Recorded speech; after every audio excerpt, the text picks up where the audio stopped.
Terima kasih, Ketua.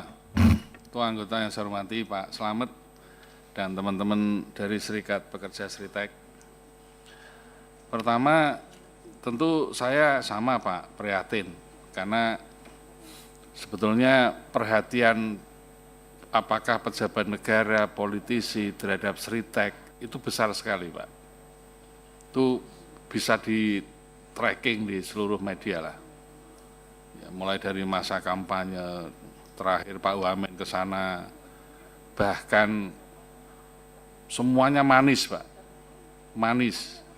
Pokoknya jangan sampai Sritek pilot, jangan sampai Sritek PHK. Kalau sampai Sritek PHK saya siap mundur, itu semua manis, Pak. Jadi ini saya sampaikan apa adanya dan semua tahu itu di media sosial itu. Bahkan terakhir ini manis juga nih, akan ada investor baru, ini manis lagi nih. Tapi saya tidak mau hari ini Bapak memperoleh kemanisan semua yang akhirnya pahit, Pak. Ini yang harus kita kawal bersama-sama, karena faktanya ini MA sudah ditolak, Pak. Ini sudah inkrah, Pak. Keputusannya sudah tetap, Pak. Ini fakta yang harus kita hadapi. Oleh karena itu, dasarnya Undang-Undang Nomor 6 2003, 1. Undang-Undang Nomor 2 2004, 2. Yang ketiga, Undang-Undang Nomor 37 tahun 2004. 3 undang-undang ini yang Pak Slamet dan teman gunakan untuk menyelesaikan persoalan pilot Sritek. Jadi saya sudah sangat setuju pola pikir Pak Slamet sudah benar itu. Ada dua hal, Pak. Ini pilot, maka kurator yang diprioritaskan pertama nomor 1 itu adalah hak-hak karyawan, itu nomor 1 tuh. Yang kedua nanti dihitung utangnya berapa, pajaknya berapa. Ini baru yang kedua ketiga, Pak. Baru dijual kepada siapa investor baru itu urusan nanti, Pak. Tapi kalau sudah pilot kayak gini, yang diselesaikan adalah hak-hak pekerja itu nomor 1. Apa itu? Ya Bapak tadi sudah menyampaikan uang kompensasi PHK udah ya, itu sing urgent THR itu hak, Pak, kewajiban kurator sekarang itu hak jenengan. JKP, JHT, BPJS Kesehatan itu 5 hal yang saya catat yang harus dikawal oleh nomor kurator, Pak. Jadi sebelum semuanya diselesaikan, ini diselesaikan dulu secepat-cepatnya dan sesingkat-singkatnya. Karena ini hak orang yang sudah bekerja lama membesarkan Sritek, sampai Sritek itu gede, sampai punya daya ungkit terhadap perekonomian nasional, itu semuanya yang bekerja adalah para pekerja dengan jerih payah, keringat yang dia investasikan untuk negara ini. Jadi negara nggak perlu ngomong yang manis-manis dulu, ini selesaikan dulu. Itu, Pak. Soal mau investor nanti cari mana itu urusan nanti, Pak. Udahlah, itu jangan bicara manisnya dulu sinilah. Yang pahit yang kita hadapi ini selesaikan dulu. Yang pertama, saya setuju dengan Pak Slamet itu. Yang kedua, saya dukung Pak Slamet tadi, Pak Nyamut mengatakan jangan sampai harapan kerja terwujud tetapi hak-hak PHK nggak dipenuhi.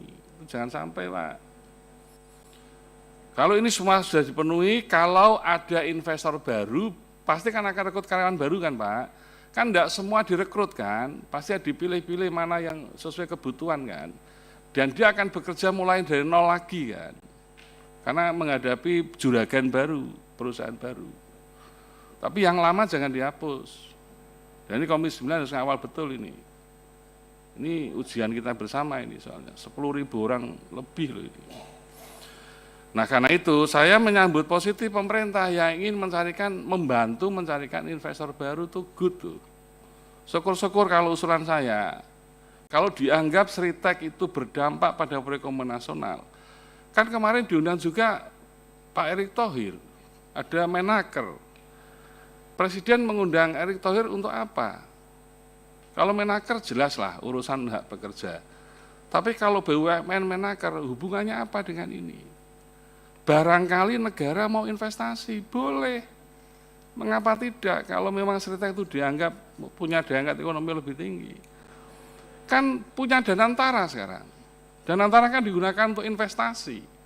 Kalau memang ini positif untuk investasi, mengapa negara nggak masuk menyelamatkan Sritek? Baru swasta. Swasta siapa yang berminat? Belum tentu. Meskipun Bapak tadi menyampaikan alatnya bagus, mutunya bagus, belum tentu Pak. Bisnis di bidang garmen sekarang paling berat. Semua yang kena tutup PHK adalah di bidang garmen dan tekstil. Nah itu urusan lain Pak.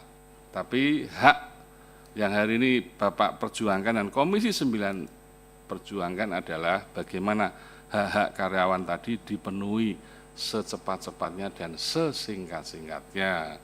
Syukur-syukur nanti jilid 2-nya kok pemerintah punya political will, ingin menyelamatkan ini, pakai mau dana apa silahkan, mau pakai dana Danantara silahkan, mau cari investor dalam negeri, luar negeri, agar bisa hidup kembali itu silahkan, itu jilid kedua.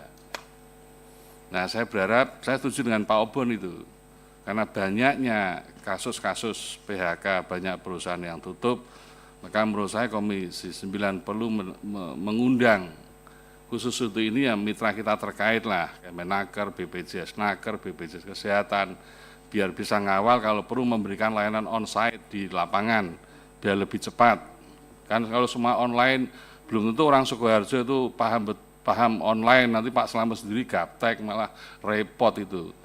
Udah mau THR macam-macam, kalau perlu ya dibuka on-site di sana lah, dan itu mitra semua Komisi 9. Dan saya sependapat dengan Pak Obon, kalau perlu pansus khusus untuk mengadvokasi banyaknya perusahaan yang PHK dan saya kira hak pekerja harus dilindungi. Saya kira itu Ketua usulan dari saya. Terima kasih. Assalamualaikum warahmatullahi wabarakatuh. Waalaikumsalam Pak